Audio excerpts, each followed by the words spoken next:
compound inequality, we have the inequality connected by end, and here we can see we cannot combine the two inequalities into a triple inequality anymore because the linear expression involving the variable are different, so we can't really condense it any further. And when we have this type of situation, we have just two separate linear inequalities to solve graphically, and eventually we're going to combine the solution together. So with that, what we want to do is really treat this almost as two separate problems to solve graphically first.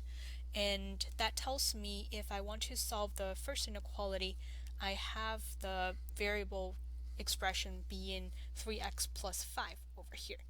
And I want to find where y1 equals 3x plus 5 is less than negative 16 over here.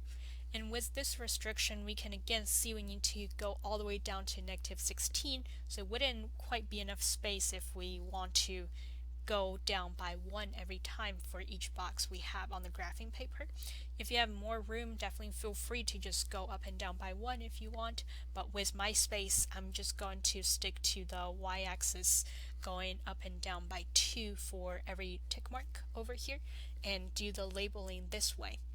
Similarly, we can see for the other equation, we would have the other inequality, we have y2 equals negative 2/3 x minus 4 over here. And we want that value to be less than negative 2 over here. And here I'm labeling y1 and y2 just so it's a little bit easier to label things on the graph. It is somewhat optional if you don't feel like labeling everything with all the y values, as long as you know that you're trying to graph the line y equals 3x plus 5 and the line y equals negative 2/3 x minus 4, etc. That's a goal over here. And just by writing this out, it makes it look clear that our restrictions are based on the y values while we are solving for x to indicate the solution over here. So let's stick to the first part, the first inequality first. And here I want to graph 3x plus 5, and as I said, with my values, I'm going to go up or down by 2 every time on the y-axis. And I have 6 over here, and similarly I would have negative 10 over here, negative 16 over here. I know that's going to be relevant because I need the y value to be less than negative 16 over here. And now if I want to go ahead and graph it, we can see again the slope-intercept form, meaning the slope is equal to 3 while the y-intercept is going to be 0, 5. That's going to be my start point again. So 0, 5 will be right over here, and the slope being 3 means that every time if I want to go down by 3, I would actually go to the left by 1, because the slope really is equal to positive 3 over positive 1. And you might ask, why am I going towards a negative direction? And that's directly driven by the idea that I want to connect it to the restriction of negative 16. If I keep going uphill over here regarding the positive slope, that means my y value is going to get further and further away from negative 16. That doesn't help me solve the restriction or make the connection eventually. And also I have more limited space on the upward direction, so it makes sense that I would want to go further down over here. So as we go down by 3, we would go to the left by 1 over here, and you can keep doing the same thing, go down by 3, go over by 1 over here. And because our points are somewhat close to each other, I'd like to do a few more points just so we get a better picture of the larger scale graph. So go down by 3 and go over by 1, down 3 and over by 1, etc.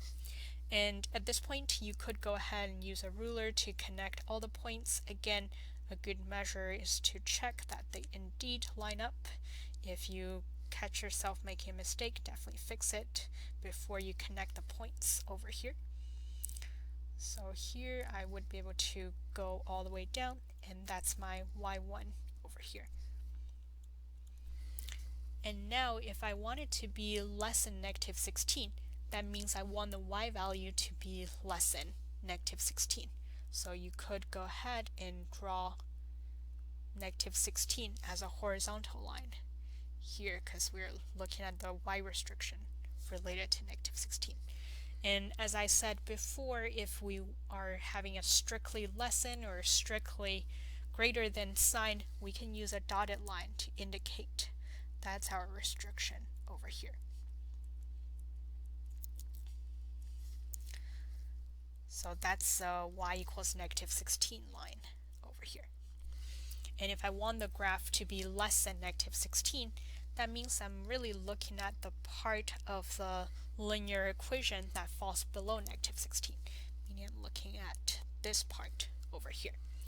And this part stops exactly at this intersection over here. I'm going to label the intersection over here. That's really important for our purpose. And here for the intersection, I think I forgot to label the x-axis, even though I said I would go by 1 every time. So here we would have negative 2, negative 4, negative 6. So this will be negative 7 over here, while the y-coordinate is negative 16 over here. And that's the intersection, the first intersection we have. And in order to indicate the solution for the first inequality, we can see for the highlighted part of the line, I want the x value to be to the left of negative 7, meaning my x needs to be smaller than negative 7. So to solve this graphically, we get the solution x is less than negative 7 over here for the first inequality.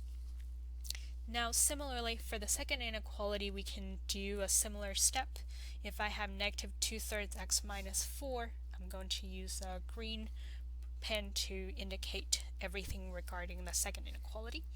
So same thing as before, we get the slope is negative 2 over 3. It's a negative slope in this case. And the y-intercept is equal to 0, negative 4 over here. So that's going to be my starting point, 0, negative 4. And here I'm going to now actually label the x-axis a bit better on the positive side, because I forgot to write down the numbers earlier. Alright, so in this case, if I want to go ahead and graph the line, the slope is negative 2 over 3. That means every time I go down by 2, I need to go to the right by 3. So that would look like go down by 2, go to the right by 3 over here. And again, our restriction is regarding to negative 2. You can see if I keep going further and further to the right, I'll get further and further away from my restriction, which is okay eventually as long as you extend the line long enough, but I like to go the direction so I know it'll eventually touch the restriction or cross the restriction at some point. And here, if I start from 0, negative 4, I can also go up by 2, then go to the left by 3 over here. And that would lead me to right here in this case. And similarly, you can keep going, go up by 2 and go over by 3. That would lead me to here. And once you have enough points, we're just going to go ahead and connect the points to find the graph of the second linear expression.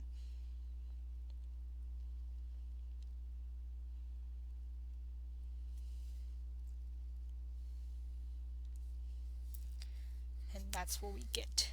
I see my line is slightly above the points over here. Try to be as exact as possible over here. That way it helps you to identify the intersection more accurately. And then our restriction here is negative 2. I wasn't too concerned because I know I have a point right on negative 2 for the graph. So again, I don't want to include negative 2. So I'm going to again use a dotted line to cross y equals negative 2.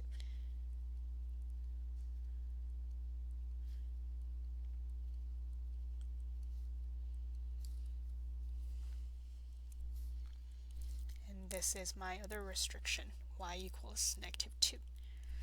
That's what I get over here.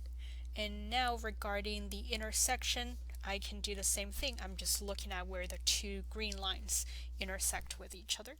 So if I did this, I can see that clearly. I have a green dots over here, and the coordinate in this case is -3, -2 over here.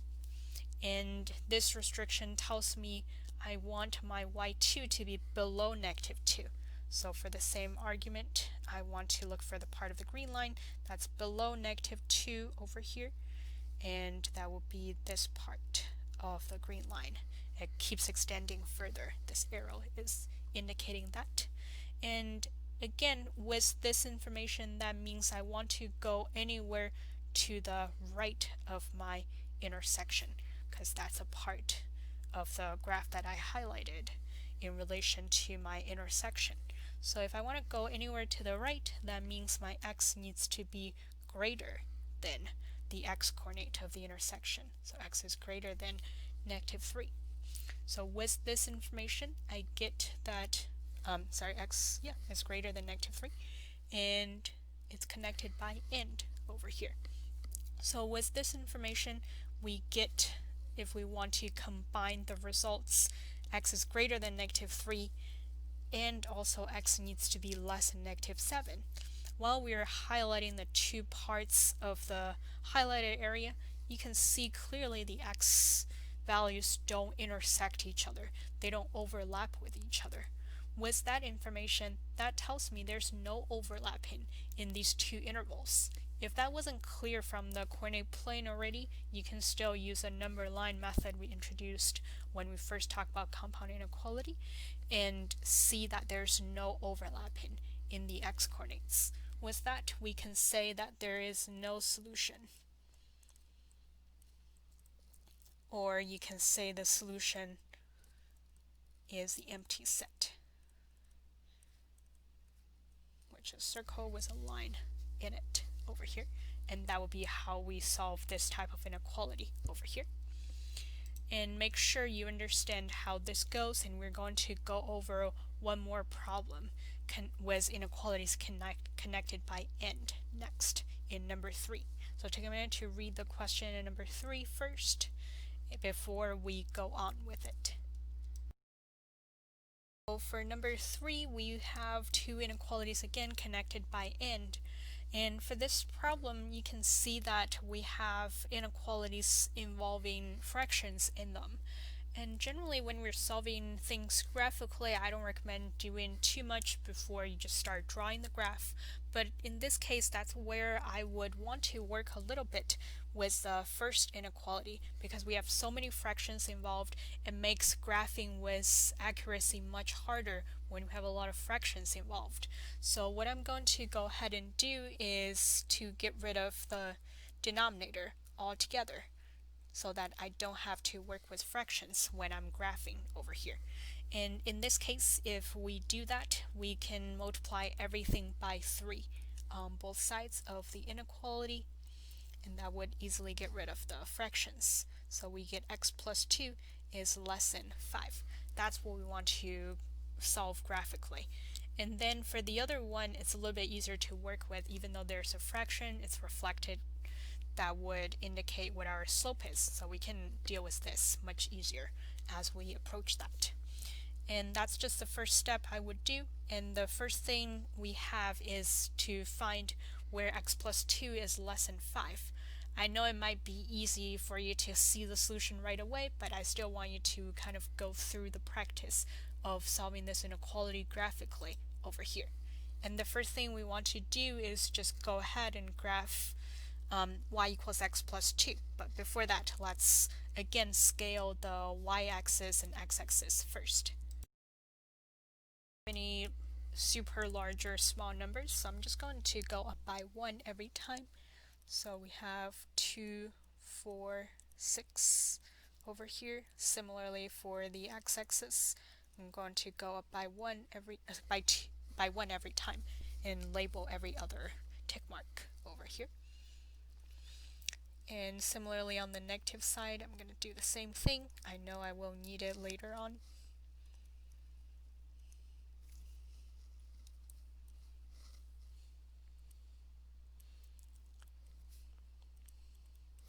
Alright, so here for the same argument, we can let our y1 to be equal to x plus 2 and see how that plays around with restriction, that it's less than 5 over here. So with this, we see the slope is equal to 1 over here. That means every time I go up by 1, I go to the right by 1, and similarly towards the negative direction. And the intercept, the y-intercept, is going to be 0, positive 2. So 0, 2 is where I'm starting, and from here I just want to go up by 1 on each one over here. And you can also go the negative direction if you want. And once we have this line, I did this somewhat quickly, but make sure you understand the process of still finding the slope over here being 1 over 1. So that means any number of units I go positive or negative direction on the y-axis, I also go the same amount positive or negative direction on the x direction. And with this, we have the graph of y equals x plus 2. And this can keep extending both ways. Here I want this value or this equation to be bounded by 5, bounded above by 5 over here. So again, it's not including 5, so I want to go ahead and use the dotted line over here to indicate that. So 5 is right over here. And already we can find the intersection of the first inequalities over here. And this intersection, if we just count the units, we have 3, 5 over here. And I want to focus on the part that's to the left of 5, or below 5 in this case. So that would mean that I'm really focusing on the part of the red line that's below 5 over here. And solving for x, we're focusing on the x coordinates. We see everything needs to be to the left of the value 3. So as you probably have already seen through the symbolic method, we would get x is less than 3 from the first inequality. And similarly for the second inequality, we can let y2 equals 3 over 2x minus 3 and see how that plays around with restriction being negative 9 over here. And with this, our slope is 3 over 2. That means every time I go up by 3, I need to go over by 2. And the y-intercept is 0, negative 3 over here. And for 0, negative 3, that's going to be my starting point for graphing. So 0, negative 3 is over here. And again, I would like to go further down just so I get closer to the restriction for negative 9. So every time I go down by 3, I need to go to the left by 2 as well to create a positive slope. So 1, 2, 3 down, and 1, 2 to the left. Similarly, 1, 2, 3 down, 2 to the left. And once you have enough points, we can go ahead and connect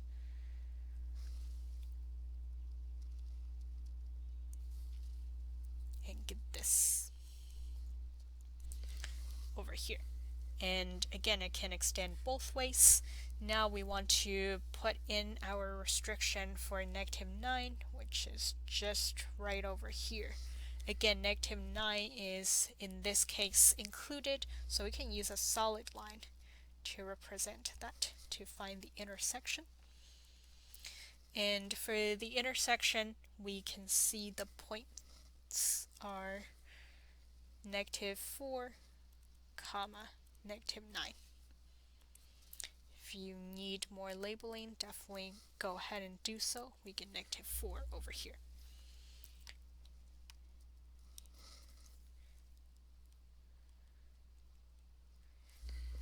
So that's the other intersection. And we want our graph to be less than or equal to -9. So we want it to stay below -9. Therefore, the part that I'm really focusing on is this part over here. And I need my x to be essentially to the left of -4 or less than -4. Here, if I want to find the solution when they're connected by end, remember we're looking for the overlapping part over here. So if I want to look for the overlapping part for x coordinate, I'm really looking at the part where you have this part as the cutoff point. From this point into anywhere to the left, we have the part of the x value that's going to be covered by both highlighted sections of the line. And because of this, we say this is a solution for our inequalities connected by end, and therefore we would get our solution is x is less than -4 over here. And therefore, for the set notation, we can say x such that x is less than -4, and for the interval notation, we get that anywhere smaller than -4 over here. Actually, -4 should be included, just with our restriction because we have a solid line, all the way to -4 in this case. So when you're looking at the 2D coordinate plane, we're only focusing on the x values. So we're just looking at the x values of the highlighted line segments and see where they would overlap with each other when we have an end statement for the compound inequality over here.